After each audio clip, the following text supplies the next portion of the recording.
Are pharmacogenomic testing services like Genesight or Tempest useful or necessary when it comes to prescribing psychiatric medication?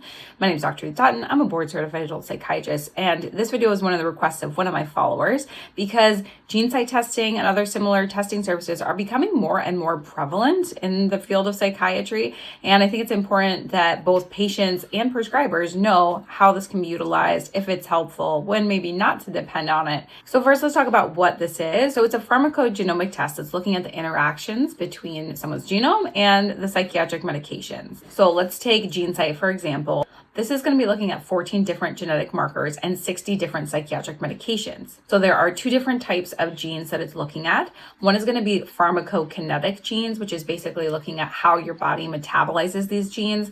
This is going to be mostly those CYP450 genes, which code for liver enzymes that metabolize your medications. Other aspect is going to be the pharmacodynamic genes. And so this is more looking at target sites of the different medications. So maybe this is receptors or transporters. So for example, it looks at a number of the HLA types as well as the HTR2A receptor. And so in looking at these two different types of genes, it's going to break things down into three categories. Green, which is use as directed. Yellow, which is there are moderate gene-drug interactions, and then red, which is there are significant gene-drug interactions. So when you get a printout of the results, they'll be broken down by the different medication subtypes. So there'll be antidepressants, then antipsychotics, mood stabilizers, etc. So if something is in the green, meaning that there's minimal drug-gene interactions, it basically just means use as directed. There's no special considerations that you need to take with this medication.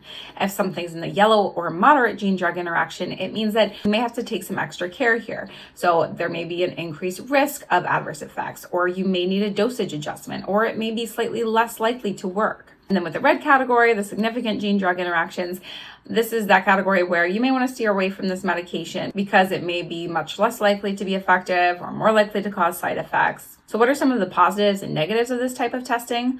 Well, one positive is that it really helps you to be able to provide personalized care. You're not just saying, oh, someone comes in with depression, we're going to use an SSRI.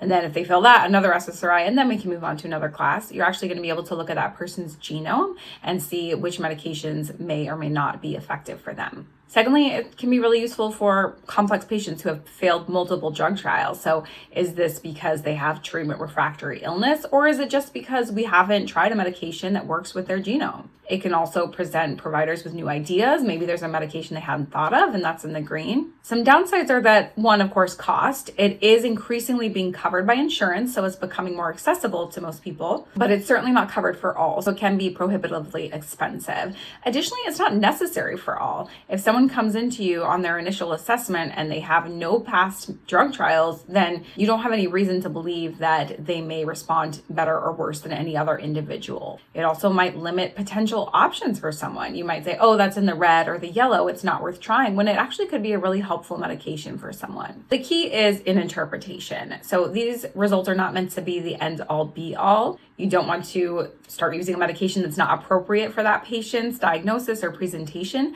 and nor do you want to completely exclude a medication that could be really helpful to them. It's a tool to inform, but not to dictate treatment. If you've had an experience with Genesight or some other pharmacogenomic testing service, then I'd love to hear about it, whether it was positive or negative. I'm also putting together an email list for those of you who are interested in my content because I may have future courses or offerings, and I want to be able to communicate directly with you all about those things.